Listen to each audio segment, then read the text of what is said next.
welcome to the Property Unleashed. It's great to have you joining us here, and we have a fantastic episode in store for you today because I am welcoming to the show again Zac and Eve from Stay Right Properties. Great to have you.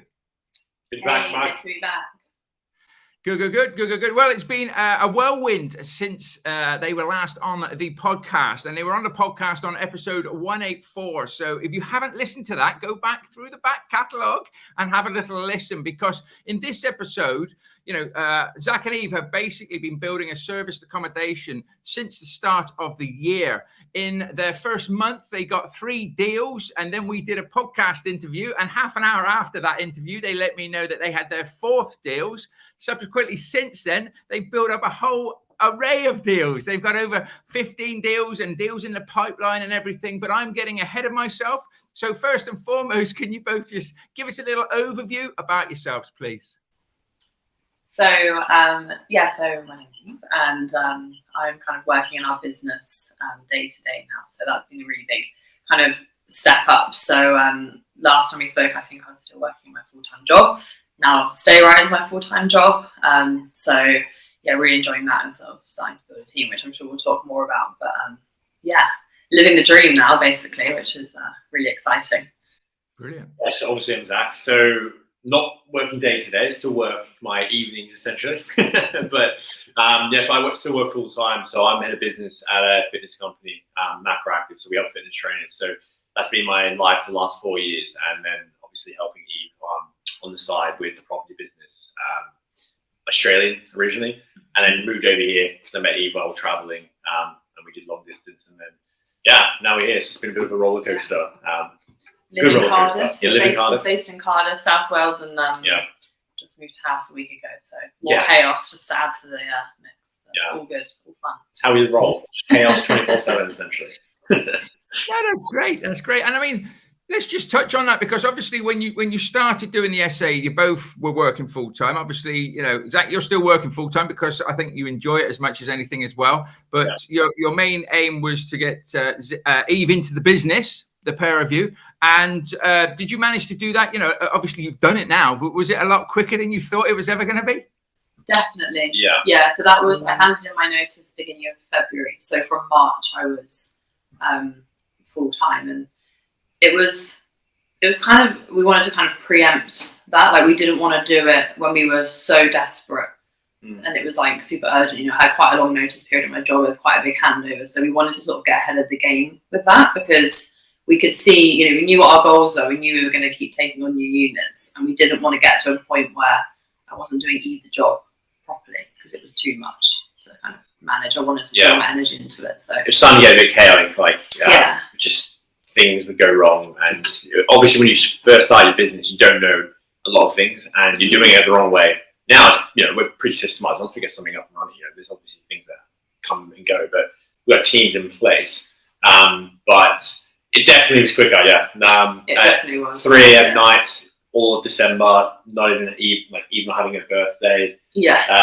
Just like literally our first day off was Christmas Day, and then we had 2 days off because we were setting up 3 essays in like bang, bang, bang, which is just. So I think we kind of just made the decision to commit with quitting my job. We just said, let's just it was like an investment in the business. Me quitting my job, it wasn't because I wanted to start making loads of money out of the business yet. It was to put the time into it and give it the attention to hit our goals, really. So it was a big step. It was definitely scary because I was kind of giving up my own little thing that I had going on, and it was like full commitment, but it was amazing. It was a dream of mine. So it's really, really exciting. I was just so impatient to get going with it. At that point, I just wanted. You've always wanted a business, haven't you? Love. That's been Eve's dream. Even Eve used to work at my company, and my boss, who was amazing, he's like a mentor to me. He always knew you're going to be doing more. You're going to do something probably quicker than anyone thought. But it was always the goal, and we got about 6 months quicker than we thought we were going to get there. No, that's brilliant. And I think one of the things we're all sort of brought up with, whether it's right or wrong, is to get a job because it's safe to have a job, but it's not, because that job can be taken from you in a flash and you're left with nothing. And there's so many people that lose their job. Whereas when you actually work for yourself, it is safer because you're more in control of what you're doing. If there's problems coming your way, you can see them. Yes, you get the stress, you get the added benefit of the stress and everything. But I think it's great to see people, leaving their 9 to 5 to pursue their own careers, so to speak, their own businesses, to build up their own brandings and things. And I know we'll touch on that a bit later in the podcast. But to see you doing that is what it's all about. And of course, from Graham and my perspective, when we saw the post of you saying, handing me notice in, this is my last day doing my job, full time in the business, to do that so quickly. I mean, in February. So what, you've been doing this just over like 2 or 3 months then, haven't you? Building this business. Yeah, like full time. Yeah. And I think it's definitely helped us to, just push forward and like take on a lot in one go. There's no way we'd be where we were at if you were working. Yeah, it would be quite hard. It just might be a bit slower, because you can't take on as much. I think. Yeah. I think the fact that you've decided to do it sooner will help speed up your results as well. But if you can put yourself in that position, I mean, it's quite good that you're doing it as a team, so that at least if one of you's still working, you've still got the lights turned on, because you can tell me better yourself. What you don't want to do with a new business is start taking all the profits out to live off of. You need to start building up the profits, reinvesting that in the business, because that will, in the end, and this is where a lot of people go wrong, because they see the profits and they think, woohoo, I'm going to go and buy this, I'm going to do this, I'm going to do that. And all of a sudden, they're out of money and they can't do more deals. Whereas I think you guys have got the right approach in that you're looking at reinvesting the money, at growing the business, because you know that the short-term pain at the moment is going to be a massive gain in the future. Is that correct? 100%. I think you have to have a time horizon, so you need to understand where your goal is. So we have big, ambitious goals of where we want to be in a year, 10 years, and that's in our back of our mind. So right now, we don't care about the money. The money is just secondary. It's not about that. We want to grow a sustainable business. And we always want, we work with Graham quite closely now as well. He's a close mentor of ours. He talked in detail about digging the well before you drink.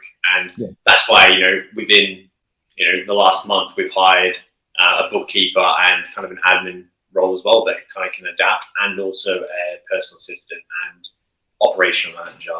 That's the trajectory that she's going to go on. Her name's Hannah. She's absolutely amazing. She watches this. Doing an incredible job, making our life absolutely amazing. I think that's the issue a lot of people do. They go, oh, look, I'm making this money. I'm going to just take this. I'm going to pay myself. We haven't paid ourselves a cent out of the business yet. Yeah. That's not what we're looking to do. That money is going to be our profit for X in the future, or to hire more team. And that's how you grow a sustainable business. And I think it's pretty worth adding, we are in kind of a lucky position, like you said, like we're doing it as a team. So exactly. Zach working means I can, without going too deep into it, like Zach working basically means that I can run the business full time, and we can kind of keep our life the same. It's not really upgrading, which is fine. Like Zach said, we're being patient, but we can keep it the same. I can keep working on the business, and I don't have to. I understand some people, if they're doing it on their own, it would have to be at a point where they have to be able to pay themselves to kind of then go full time. So it is kind of lucky in that sense. Like we've kind of, I guess, been strategic with that, but it's also, it just means we can kind of go quicker. It doesn't mean it's not possible without that. It just might take a bit longer. I can kind of just jump into it quicker than maybe some people that were, doing on their own. It was definitely tough for a couple of months, that's for sure. But it was it's starting to put off now. He's going to be able to start paying himself and still make a profit in the company as well, which is fantastic. That's where you want to be. Paying yourself $5,000 a month, but it's like that minimum. We don't want to do that. Being on payroll is all about being tax efficient. Exactly. Well, you're doing a job. At the end of the day, you are still business owners, but of course you're scaling it up. You're employing people now, so you're bringing people into your business, and I always find that really rewarding. Bring people in, being able to make sure that they've got a good work-life balance, looking after people, making sure it's right for them. Because you go into the bigger corporate 9-to-5s and stuff, people don't care. You're just a number. Whereas it's quite nice, I've found in my own, and this is one of the things obviously that we work on in the training as well. It's like having your own values in your own business. What does your business stand for? What are the values in your business? If somebody comes into work in your business, do they align with your values? And that's a lot of the stuff that we and Graham goes through in the training and things, and I've always done in my businesses that I've built as well. And have you took the time to sort of have your values, what you stand for, and the people that are going to work in your business? Yeah, I think probably haven't put it down on paper. It's something that it's a task. It's on our mind map of what to do. But we come from like helping grow a business, and we've kind of seen the values from that. So obviously going above and beyond, caring, and always making someone feel welcome to come speak to you. They're quite important. But also there needs to be a clear progression. I'm a big believer in you don't feel stuck. You have to be able to know where you're going to go. A lot of people don't want to run a business. They just want to have something that they want to make good money, and they feel like they can, and they're happy. That's the main thing. So if someone's, just constantly going to be, able to progress, there's that next level, just like a business owner, they need to progress in wealth. So that's what we've outlined, and we want to outline with all our team, that where we see you, especially right now when they come into the business, we want them to grow with us. We want them to benefit. Yeah. And I think, like Zac said, we are like, we have built a business with someone that's like, quite a close mentor to us now, and the way he has cultivated the culture of that company is just unbelievable. Like, it's definitely not corporate 9 to 5. No, it's not. It's all about, mutual trust and respect, and everyone sort of being quite empowered to own their own role. And that's something that's really important to me, is everyone feeling not like they're being micromanaged, but that they're kind of responsible for their own position, and they can kind of take that on as they want. And I think that's really important, because that's what someone needs to love a job, I think. And that's why I love my job, was because I can kind of own it in my own way. So that's how I want people to feel, as well as that kind of mutual trust and flexibility, and it's not micromanaging people. But you've got to find the right people to create that, and that's hard. Not everyone fits into that, so it's finding people that have that kind of drive and passion to be part of something like that, which we've been lucky to find so far. Well, it's still early days. Nice formula that we learned was put a little line on the bottom. If someone doesn't follow that line, I think it was like submit it in a PDF form. Don't interview them. So we had like 70 applicants, and we only had 7 people that actually followed what our instructions were. Instructions. So we're like, well, if you can't follow that simple instruction, how are you going to follow anything that we tell you to do? And that's where Anna was, bang. One of those 7, which is great. No, it's good. It's good to put little things out there, because you have got to find the right people, and it can be trial and error, and obviously people change. And what I've found as well is you bring people in and you say you can grow with the company. Some people don't want to grow. Some people just want to stay in that role. Now, that might not necessarily be the right person that you need, who's going to be out there doing, sort of management level and things. But there is a place for everybody, I think, and I've got people working in my business that they don't want the responsibility. They want to do their job. They want to go home. They want to switch off. They want to turn up tomorrow knowing what they've got to do. And it actually plays with my mind, because I think, well, why? Why don't you want to, better yourself, grow in it? But some people don't. And I now understand that that's fine. There's a place for everybody, isn't there? And it's just finding the right people, slotting them into those positions. And of course, you will find people that want to grow with it, that are really excited. And that's, of course, the people that, will probably stay with you longer than the other ones that just come and turn up for a wage. Yeah, 100%. And I think it's really powerful and like really important in the early days to find those people that want to kind of take it on as their own business and treat it like it's their own business, because you're only as good as like the team around you, and like when you're trying to push a business forward, I think those are like the key players that like the A players. The A players, like you need them in first to kind of build those teams up. Then, so when we do start hiring like team members that just want to come in day by day, it's not us managing them; it's our A players managing them. Building that culture. So it's exciting. I on my job, I did quite a lot of the hiring and team building and stuff. So I'm quite like enjoy training, and leave that passionate about leave that to Eve. That's definitely her strength in the business. I'm the nice one. nice person. The interview's coming. I'm the second interview to find the little things. Scary one. The more in-depth person, I'd say. Nice. So, I mean, starting out, you've got your 4 deals. Let's go back now. Let's help people that are out there trying to do serviced accommodation and do what you want to do. I mean, first and foremost, and I said it to you in the last podcast, I'll say it to you again, congratulations for investing in yourselves, because you don't need to reinvent the wheel, do you? You just need to find the right people to work with, and then just basically copy what they tell you to do, and you get successful results, don't you? And I think a lot of people overthink this and try and piece things together. But when you started out, you got your 4 deals. You were both still working at that time. So what were your struggles with? What did you find hard when you had 4 deals and you were both still working? The hardest part was, like, it goes to like little things. You have a course, but you miss one little thing, and it can from the course, and it completely is like, holy crap, like an epiphany moment. Ours, the linen. So we were buying the linen and washing the linen ourselves, and it was just a nightmare. Like we'd forget to do it, or we wouldn't count stock, and we're doing it in our house and driving up to the local, the local dry cleaners, and it was just causing so much nightmare. We had to drive to Barry Island, which is 25 minutes away, to drop off to drop off the clean linen. And it was just like, we were doing that for like 2 months. How is anyone doing this business? Like, how is Graham have like 300?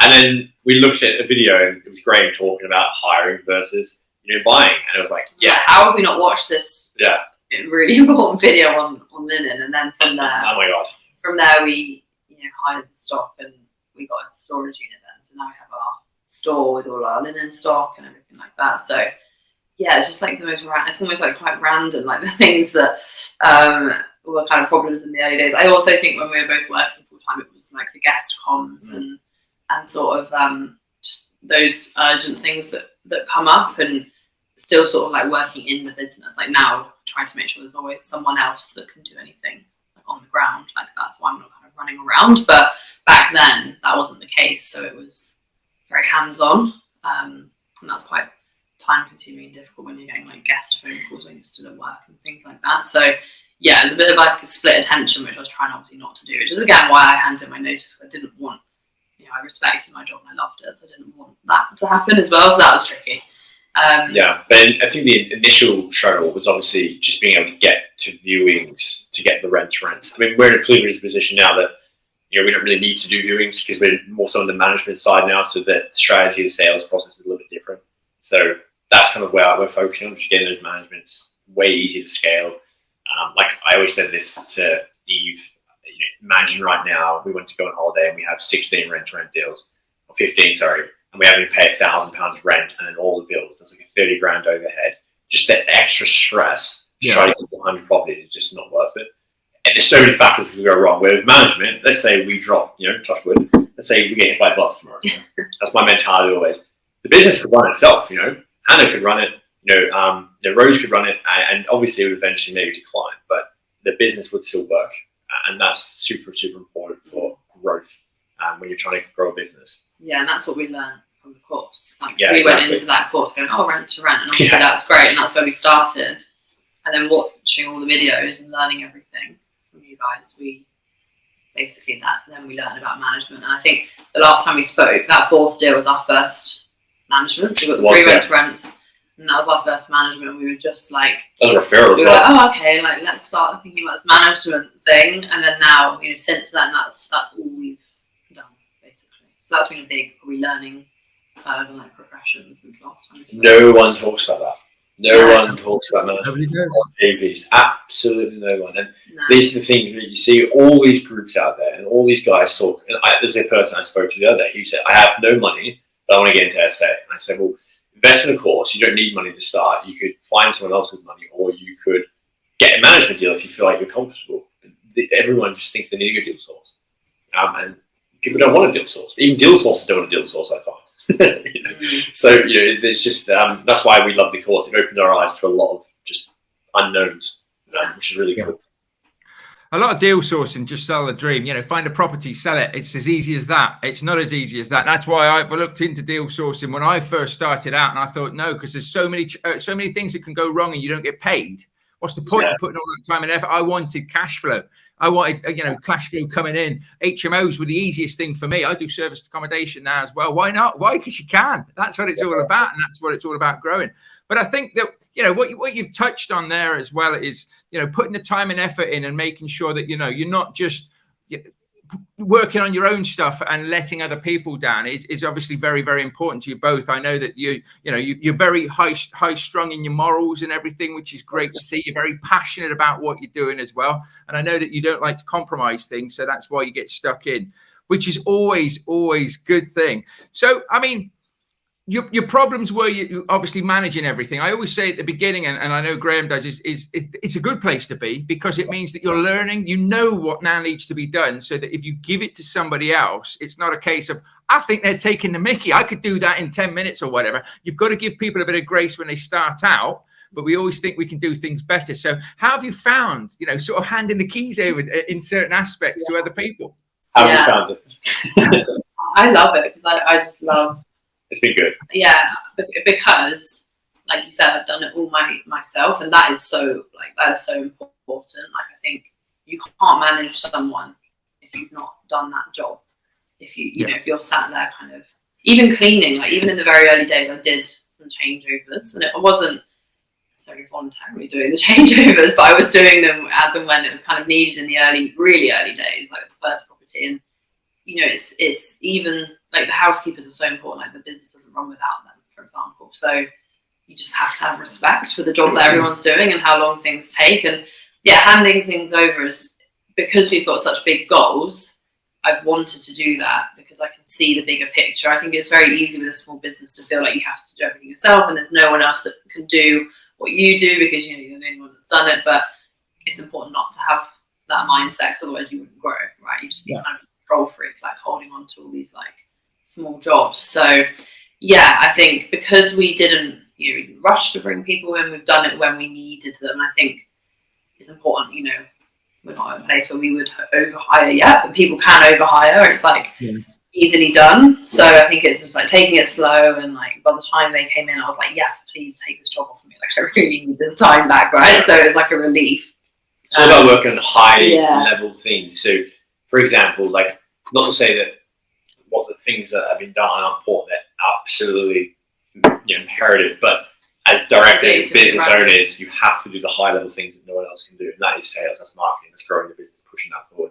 And if your focus is, and I had to have a mindset shift on this as well. When we first started, it was like, oh, we can't hire, money. It was like, screw money. If we invest this, whatever we pay now, it's going to 10x, 20x that in the future. And we've worked out our hourly rate. Anything that's underneath that, we'll just get someone else to do it, because our time is more valuable, especially if I'm working full time. Like, it needs to be on growth. And too many people just try to do everything or don't prioritize their time. And what happens is they just kind of cruise at 3 or 4 or 5 and can't push forward because it's just consuming everything. Yep. Yeah. So I think like that's been a good kind of progression, especially in like the last month as you've taken on more. It's like, okay, what should I be focusing on versus what is my day? What does my day actually get taken up with? So like handing off like the low level counting and stuff like that. Like, it's just been it's just helped me to focus more on like pushing everything forward. And like Zac said, it's getting in that mindset. And it's something that you guys have really helped us with, like in the community and things. It's like reminding us. So for example, like we moved house, and like I said to Graham, like, I need to like build these wardrobes, or like the house needs cleaning, and he's like, get your team to do it, you don't need to be doing that. And it's like those little reminders of like staying in that mindset and like staying focused. It's helpful. One of the old is, you don't want to get caught in the weeds of your business. You want to be above them, don't you? Because it's too easy to get caught in the day to day. And there'll be people watching or listening to this that maybe have got 2 or 3 SA units and are thinking to themselves, well, how come people are employing people? I'm running around, I'm doing everything, and I can't grow the business. That's why you can't grow the business. But it is getting out of your own way. When I was building my business, I got to 6, 7 properties. I thought to myself, crikey, I'm doing a lot here, but there's certain things that I needed to hand over. Now, I hadn't at that time took the time to build those systems in place to easily hand them to somebody else. So not only did I have properties, I had to build the systems and do everything there. But of course, by coming into our community, by doing the ultimate service accommodation training as well, you've sort of been shown and told how to put those systems in place as you're going. And I guess, that's helped you to be able to speed up your results. And, I just going back to the management thing as well. I remember when we had our first call, just talking, and I was showing you the training platform and everything. And you were talking about rent to rent. We want to do rent to SA and everything. And I was just like, but there's 4 different ways you can do it. And we started talking about the management. And I could see in both of your faces, it was like, oh, that sounds good. You know what I mean? We don't have to pay a monthly guaranteed rent. It doesn't really cost us a great deal of money to set a management up. And that's how you can scale. And this is what I think the reason is a lot of people find when you say management, you could be like a letting agent, so to speak, for serviced accommodation. It's not as glamorous. I'm for whatever reason, rent to SA, people seem to think it's glamorous. It's in like everyone's ecosystem. It's on YouTube. Everyone's talking about like rent to rent.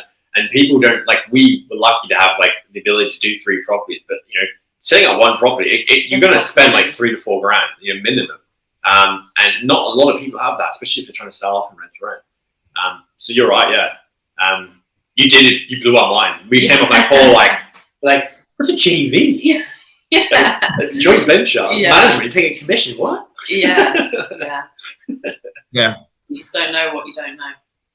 Well, you don't.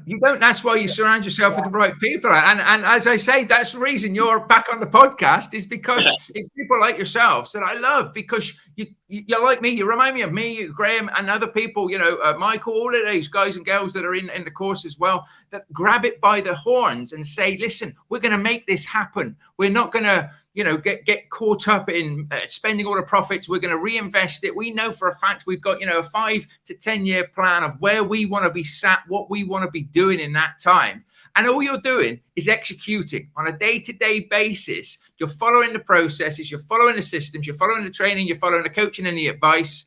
And you're like star pupils at the end of the day, because that's all we want.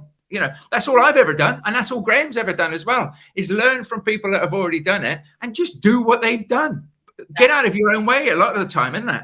Yeah. And I think, like you mentioned about the systems, and it's been about building a business, not just getting deals. And I think that's been really, really important, because like you said, we've brought people on and we're already in the mindset of having 100 properties. So like we can scale quicker, like you said, because we're like preparing for that versus kind of just hoping for the best to go along. And that's because we've got that course to like, hear what it's like to have that many properties and more, and learn from that before we even get there. So we're prepared, and we've got the systems that we need.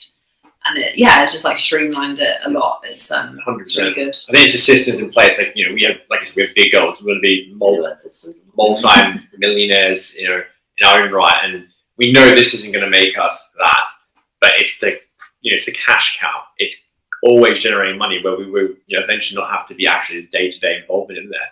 So then if we want to go do property development or whatever it is that we want to do, we have this money coming in. So the error for failure is a little bit less, because if we fail, the money's coming in, rather than just trying to jump into this and going, oh crap, I'm done, bust. It's a safety. We can take more risk as well, which is ideal. Yeah. So going out there looking at deals, and I always say, the landlords or the people that you're working with are as important as the deals themselves. I have walked away from a few deals myself just because I thought I can't work with that person. And I certainly don't want to be locked into any sort of agreements with them as well. When you're out there, you look at a lot of deals, you look at a lot of opportunities. What are the sort of criteria, or maybe let's say, what are the top sort of 3 things that you're looking for when you're looking at taking a property on for SA? So, I mean, obviously it stacks. Like I'm like you talked about morals before. I will never take on a deal that doesn't work, because our reputation is everything. I don't want to be known for someone that took on a deal for money, because it's not about the money. And we've turned down multiple deals, to be fair. So the second one would be like, how willing are they to listen and to take on our information? Because if they're not, then it's going to be start to fail from the start, just because they're going to do it their way and it's not going to work. And the third one would probably be initially it was more how close it was to us. Now we're kind of beating our way. We know how we can manage from afar. So it was within an hour, but that's kind of like blowing off to like wherever in some regard. Do you have one? That's 2, so you can add a third one in. You can have more than 3. You can have as many as you like. These top tips are always great. Yeah, I do think that like looking at this is a bit specific, but the kind of neighbours and things like that. No, this is quite a specific one, but it's because we've had a few issues with that with some properties. If you're in an area where you feel like it's going to disturb the people around you too much, it's important to consider that. Like if you're in the most common problem with that is like in a house. So if you've got a house that's turned into apartments, just considering maybe who else lives in that house, especially if it's an old house and you can hear everything that's going on above and below. Like, you don't want to have, you know, a city pad where you've got like people coming back from town above a really lovely old lady that's lived their whole life, for example. So that's really important to us, because you don't want to have like unhappy guests because the neighbours are annoyed, and it's just, that's quite important. I think the other one is do your own numbers, because we work quite closely with some sources right now. They're absolutely fantastic. So when they're running numbers, and granted, the ones that we work with, they're fantastic, so we work closely with them. But there's other people, and they're just absolutely out of their mind thinking that that's going to get there. And they're looking at these profit margins. But the one sneaky thing that they do, if there's anyone looking at this, is look at the commission and what commission that they're charging, because they normally put 7% or like a 5%, or even no commission. That would be for the Airbnb, Booking.com, which is unrealistic. You can get direct bookings for sure, but on an average, you're not going to get 5%. That's just not going to happen. So they're really like playing with the numbers to make it kind of fancy and like 100% return on investment in the first year, which is fantastic. And not all properties would be like that. You don't need to look at it again. Time horizon. If you've got a 5-year deal, if you're making £5,000 profit after the first year, fantastic. Do you know what I also find with a lot of deal sources? Not all of them. A lot of deal sources. They've done a deal sourcing training. They've done a deal sourcing course, but they haven't done one on the likes of rent to rent or SA. They don't know what the actual deals are supposed to look like, only through deal sourcing. And majority of deal sources have never niched down or have never actually controlled those sorts of properties. So any deals, and I have to say this, I've seen deals all the time. I have never had a deal, and I would pay for a deal if it landed on my desk and I thought, hey, that's set up, ready to rock and roll. I've just got to pay them a fee. I would do that, because why not? Why wouldn't you? You'd be silly not. But I've never had one, like you say, where the numbers haven't been fudged or something's been changed, or you know yourself. Just going back, Eve, to your, making sure that the properties are right in the right areas and things, and not, under or above an old lady's flat and things. How would you find that out? I think if you are dealing with the landlord, it's quite easy, because obviously they're going to sort of know the area. I mean, yeah, it's true. You might not always know, but I think it's just something to look out for. I don't think it's something you can. That's good. If you're in a big apartment block, sort of a different story. But yeah, if you're in a small building, you can kind of just gauge it. You're going to be spending time there when you're kind of assessing it, and it's just looking out for it really. And yeah, if you have the opportunity to ask anyone about it, then do that as well. And it shouldn't be something that stops you, in all scenarios. But I think it's just because it has come up, especially in one of our properties, it has come up. We've put systems in place to. Yeah, we've kind of made it so it's okay now, but there's more rules on that property, for example. But it's just something to be aware of, I think, when you are at the property. Yeah. 100%. Yeah. No, I think that's really good. I think that's a really good tip to look out for, because you get a lot of motivated buyers, in a sense, that will just want deals, just want to have a deal. Let me just get that first deal. It doesn't even matter if it, I've heard people say it doesn't even matter if it makes money. I mean, that's just absolutely stupid at the end of the day. Yeah. So, why would you do that? And the other thing is, of course, you don't do every deal. So you've got 15 deals at the moment. I know we were chatting just before. You've got a pipeline of some potential, massive deals coming through. We'll keep that on the back burner. That's for another podcast when it does sign, sealed, and delivered. Hey, let's leave it like that, because we don't want to jinx anything. Yeah. Park that. But that sounds really, really exciting. It's good stuff. But how do you go out there and sort of find the deals for yourselves then? Because I know anybody can find deals. You've got to know what to say, how to, build up the know, like, and trust with whoever it's going to work with. And of course, you'll have your own techniques for doing that. Of course, we share and help people with this so that they can build those in. But fundamentally, 15 deals, where have the majority of those come from? A lot of them being referral basis and networking as well. But we're working quite closely with the deal sourcer as well, who's finding deals, and if we're happy, then we'll say, yeah, we'll manage. So they're palming them off to us. And then, we've got a really good relationship there as well. So that's a big one. The other one's obviously networking, like Eve said. So just, it's not about going in there and trying to pitch, your heart out, and, it's find the right people, and they'll introduce you to people. So we're going to every ping, we're going to, every event essentially that is in Cardiff. again, not with the mindset of we want to sell you management. It's just build the relationship. Yeah, it's about value, isn't it? Something will come back. And it's give value. So all these guys, a lot of them have SAs. And I just tell them how we run our SA. And they're like, oh man, I really appreciate that. And, you know, for example, we had Coldplay on here. And all these guys like, oh yeah, I got a booking. And I said, next time, don't look to get a booking straight away.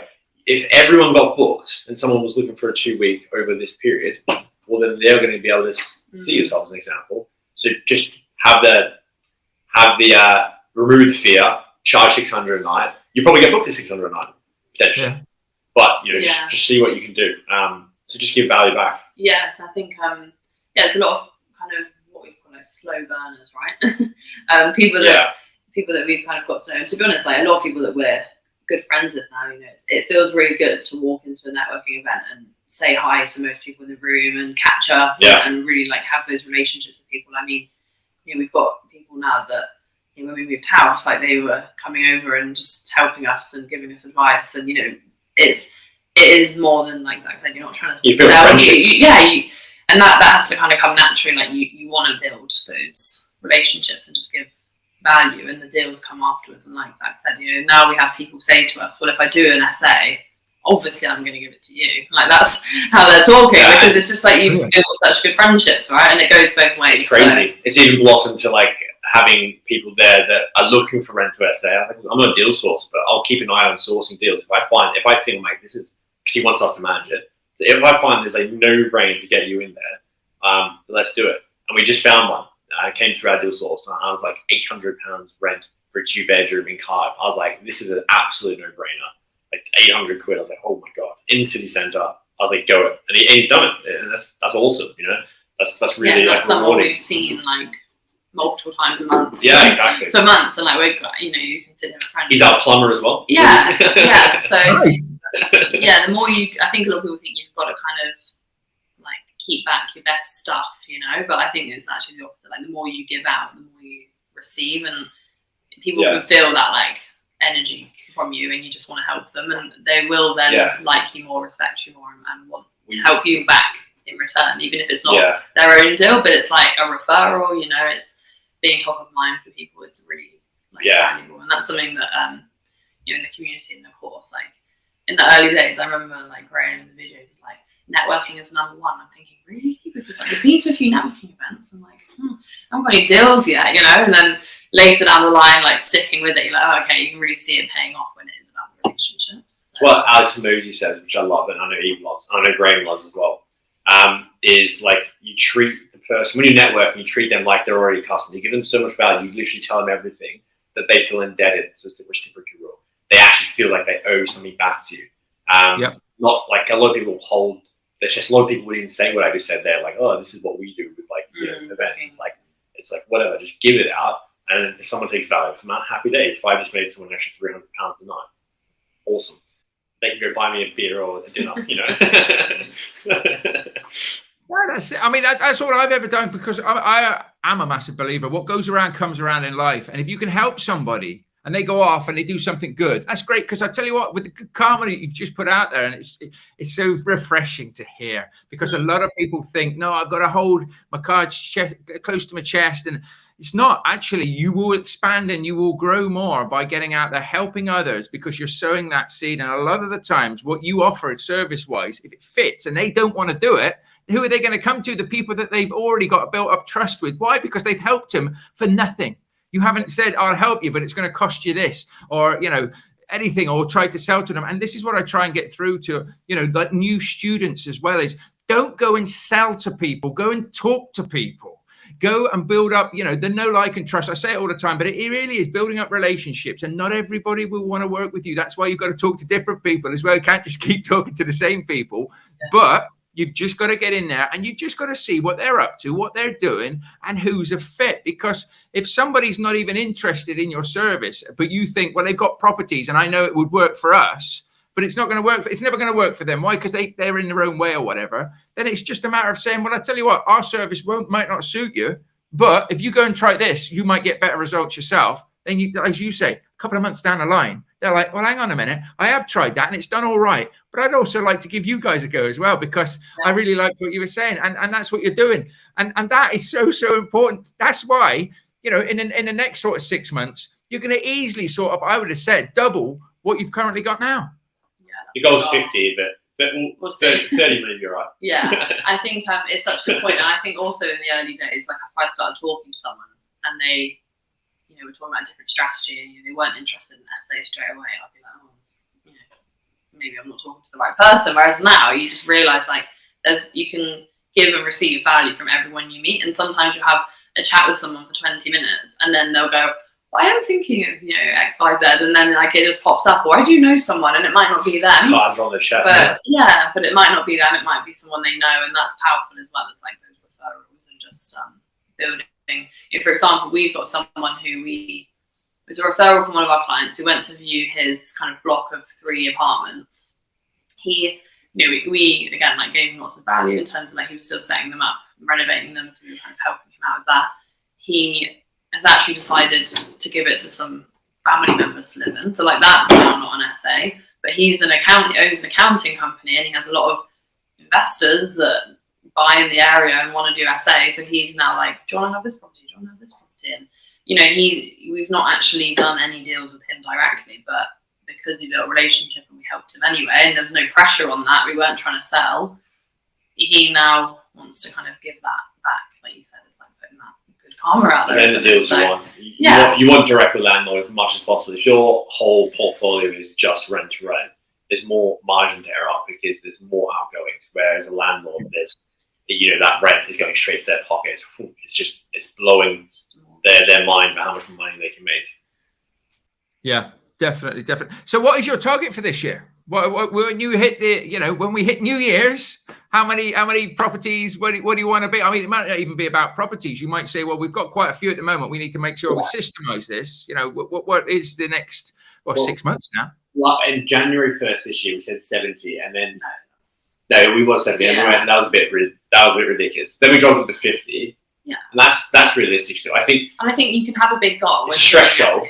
Yeah, I think it's a stretch goal, but that's units as well, not like landlords. So 50 units. I think if we really get 40, I'd still be happy. If we got 35, I'd probably still be happy. But I think it's like the target. You have to set big goals, otherwise you're just restricting yourself. No, I was going to say if you set 20 by the end of the year, then you wouldn't be pushing yourself to try and hit 50. So you've got to set slightly big goals, because otherwise you're not going to feel the pressure to keep working on it. Got big plans. In the next couple of weeks is going to be we're barely scratching the surface of what we're actually doing and how to grow this business, and we got the systems in place. So we want to start a podcast. We're going to start that in a couple of weeks. It's going to just be on SA, but on just business growing, wealth, sales, everything. We're going to start running ads. We're going to get rebrand going as well. Our own personal brands. We're going to start creating content. It's just full swing right now. Brilliant. Sounds brilliant. It's good. It's great to see as well. It really is great to see. And of course, building the business up, giving yourself that time freedom to go off and do other things as well. It's not just all going to be serviced accommodation. It's almost like, it sounds wrong, but a means to an end. But it's a business to have while you can then go off and do other things, which is always good. I don't think you should reduce your targets. I think you should keep it at 70 if that's what you've set, because goals are there. You don't have to hit the goal. But like you say, if you've got 60, I don't think you're going to think, I didn't get to 70. Do you know what I mean? That sort of thing. So try not to ever reduce your goals, in my opinion. I think if you've got a lofty goal, then just go for it. And you might not hit it this year. You might hit it next year, but you will hit it at some point. And it keeps you chasing it. But it's got to be the right goal for you. But it's been an absolute joy and a pleasure to have you back on. I've got a couple of questions that I'm going to ask you. They are different from last time as well. And it's going to be to each of you. So I need an answer from you both. Each of you, so to speak. So what's been over the last, so to speak, 6 months then? What's been your biggest learning? I think for me it's been about, honestly, like the time management and handing things off, like we said, and hiring people and those high value tasks. I think there was definitely, up until recently, we weren't necessarily progressing as much as we wanted to because I was stuck in the business. So that's been the biggest step up and learning curve, is how much I can step away from the day to day. And that doesn't mean I don't love the business. It means I actually love it more because I'm growing it. And that was kind of a mindset shift. to get us to keep scaling. So yeah, that's mine. I think mine is I'm unorganized, and unorganization in business is not a good thing. You're not productive. So I'm trying to really work hard on how to be productive. So I was at an event on the weekend in Marbella for my full time. There's some amazing people there, and one person was talking about your fire mode, so 4 hours a day where you don't have anything on, do not disturb mode on, and it's just focus on what's going to move the needle forward in the business. So just 4 hours, just focus on that. I'm terrible at that, so I'm going to start doing that. Yeah, it's like in the evenings now we both say, okay, like we go in separate rooms, we just work, we don't even disturb each other. It's like holding each other accountable. It's good. That is good. That is 4 hours. That's quite. I do 60 minutes. I do 60 minutes a day because I can do that, and my attention span is like a gnat. Honestly, I'm going to work with it. Yeah, but I can switch anytime 60 minutes, and then I can focus on what's going to move the business forward. I tend to do it early in the morning before the family gets up or anybody interrupts me. But if you can sit down and do 4 hours, obviously I'll break the nuts. I'm working my way up to it. I'm at an hour right now. I tend to do 2 hours in the day and then 2 hours in the evening. Brilliant. And also, I'm always interested in books because I'm always looking for my next book to read myself. So have you got any books that you've read since the last episode that you'd recommend? Anything that you've read and think, oh, do you know what? I've really enjoyed that. Yeah. Oh, you do. I didn't remember mine. Mine is Clockwork, which is all about that's good. building a business. And again, it kind of goes back to my learning curve, and it's all about kind of working on the business, not in the business, and getting a business to run itself. Yeah, so that's mine. Yeah, mine's been which was recommended. It was Never Split the Difference by Chris Voss. So How to Negotiate, absolutely amazing. And then I'm reading Profit First right now as well, which is about Profit First by Mike. Same person. I did read another book as well. It was I reread The Chimp Paradox actually in Audible. Absolutely amazing. Anyone listening to this should be listening to that. I think any human in the world should listen to that book about the human brain. It is incredible. That's by who's that by?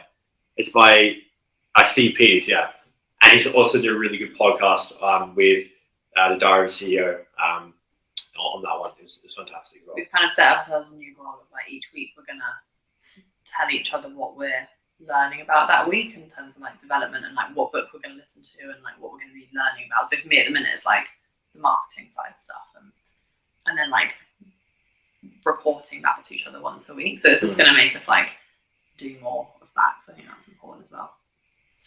That's brilliant, because the best way of learning is teaching. So if you've read something and you've taken it in and you can explain that to somebody else, then you have actually taken it in, because we can all read things. And it goes, well, for me, it goes in one ear and out the other.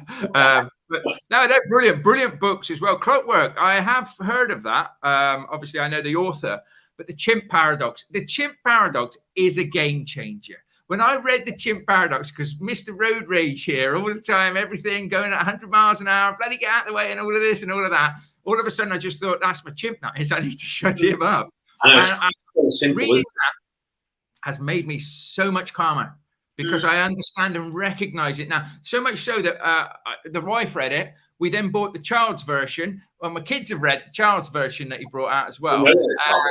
And like you say, it's brilliant. Absolutely brilliant. It is great. That's amazing. So as I always like to end this, obviously you guys have been through the ultimate serviced accommodation business builder with Graham and myself. If anybody was sat on the fence at the moment thinking to themselves, maybe I've got a couple of units and it's not quite going the way I want it to go, or, it's a big chunk of change to go and do some training like that, what would you say to them? Well, we wouldn't have we wouldn't even know the business that we have without it. We wouldn't have even known that management exists. So that in itself is... I think as well, if someone has a deal right now and they've never done any training, I guarantee you, I've been there, that you have no idea what you're doing and you're doing it wrong and you can be doing it a lot better and you're making yourself work harder. Just end up. Yeah. When we got the first deal, it's I don't know why, we thought it was going to be the work was done in our mentality. And that's because that's what a lot of people... We celebrated. And no one talks about what the hell you do after. And we've paid for the courses. And it was just okay, okay, you get a deal, and then it's like the course is done. How do I list? How do I do profit management? It's just everything. I was just like, right. So it was just, that's why, after we learned and we started to go through it more, the results just were like that. And the occupancy has just been through the roof for all our properties now as well. Yeah, and like when we speak to other people in the same sort of industry locally, and we see the results of things, and we see that honestly, like, they're not doing the strategies that we've learned that's getting us this high occupancy that's making our clients money. And like, that's, it's not stuff that everyone knows. Like, it's not basic stuff. Like, it's pushed us to like get really good results, hasn't it? There's companies in where we are right now where we've taken failed Airbnbs. One that is coming to another investor, and we know we're going to make it work. And the other one didn't get a booking for 3 months, and it's now our best performing property with over 80% occupancy. Within like days, it was straight away. Yeah, that didn't get a booking for 3 months. Yeah, and it just goes to show these people don't like that. And a lot of these, I guarantee, haven't had this training. So it's easy to fall into that if you want to go that stuff. So and that's not trying to blow smoke up our behinds. We've implemented a strategy. We're on top of it, and we follow what we need to do, and it works. But these guys are just making it up themselves. Yeah, I think that's basically it. And I also think that the money that you spend investing in your own education and learning this stuff through the training and through the group coaching calls and everything, and staying a part of the community as well, staying an active part of the community, which I know you both are. It's money. It costs you. It saves you a fortune in the long run, because everybody thinks that the hardest thing is getting the deal. It's not. That's the easy part. It's actually systemizing it and running it and making it profitable. That's where you really do need help, isn't it? 100%. And once you get into that mindset that time is money, you want to find ways to save that time, right? So like, there's things that could have taken us a year to work out on our own through making those mistakes, or we can just listen to you guys say, this is the mistake we made, don't do that, do this, and then we've saved all that time. The group coaching calls, learning curves. The group coaching calls are fantastic with that. We go on that call and it's like, we're struggling in January, and Graham's like, do this. And we did it. And we got like $3,000 a booking across our 3 properties. We're like, oh, cool. Yeah. That paid for the course just like that. Happy days. No, that's brilliant. Yeah. I mean, that's brilliant. I thank you ever so much for your time and everything today. Have you got any final thoughts from the pair of you before we wrap this one up? No, I mean, I think keep doing this, Mark. It's fantastic. Like, all the podcasts are incredible. I get people reaching out to me on Facebook, already, and we're not big names, like saying they saw us and asking us questions. So it's amazing what you're doing. It's great. And the course as well. Get in there. It's the best course that I know of, and I know of a lot. Yeah, and I think when you're starting out doing something, we're lucky to have each other, but it can be quite like lonely and overwhelming. And I've definitely felt like that in moments, like when I'm in the business on my own in the day, and having the course and the community to like be a part of it. It does like reassure you. If you get on that group call, you're with like-minded people, and it does, even that in itself is really powerful, and it can be a bit overwhelming, but that helps a lot. So if anyone has any questions, feel free to reach out to us. I'm more than happy to. People can tell you, I've sent voice messages to people explaining, because I've been there, done that. I paid for courses, it didn't work. So I'm all about helping people as well. So that's why I can't wait for the podcast we're going to create. It's going to be similar people, which would be cool. Yeah, big things coming, hopefully. Big things coming. So on that note, then, if anybody wants to reach out to you, what's the best way they can do that? So we're going to, so it's got no followers right now. It's going to be my new personal brand. So it's just Zac.Ratcliffe, how it's spelled on the here. So RATCLIFFE. Or Zac_Mac Ratcliffe. But I'm going to be active on the Zac Ratcliffe one for more business and estate stuff. We've got our Stay Right Instagram. And Stay Right, which is rd.stays at the moment, because we're going to rebrand. Oh, so complicated.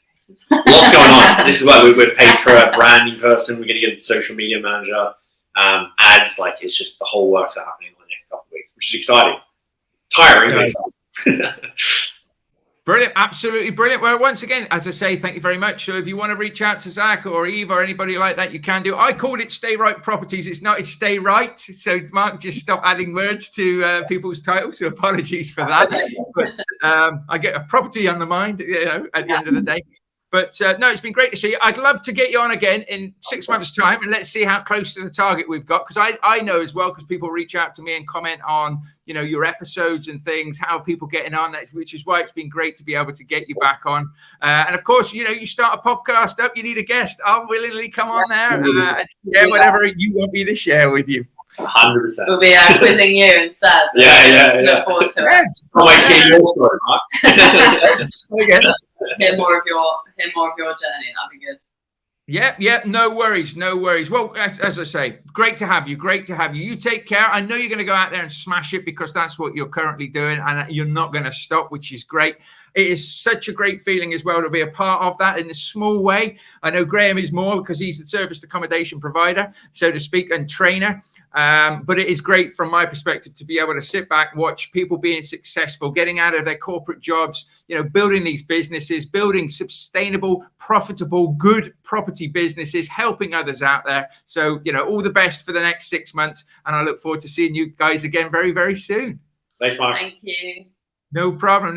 So if you are interested in the ultimate serviced accommodation business builder, and if you're still here and listening to this or watching this, then you should be. Then click on the link in the description below. And if you want to have a free courtesy call, it's not a sales call, with myself or one of my team, we're more than happy to talk you through it. It is a good and big investment into your life. But if you are serious about building a serviced accommodation business, then you need to come and speak to us before you go anywhere else, because we can help you, Zac and Eve approved, as well as the other guys and girls on the training. So thank you for joining me today. I hope you come and join me for the next episode. You'll take care. Keep focusing on that vision. Keep chasing those goals. And bye for now.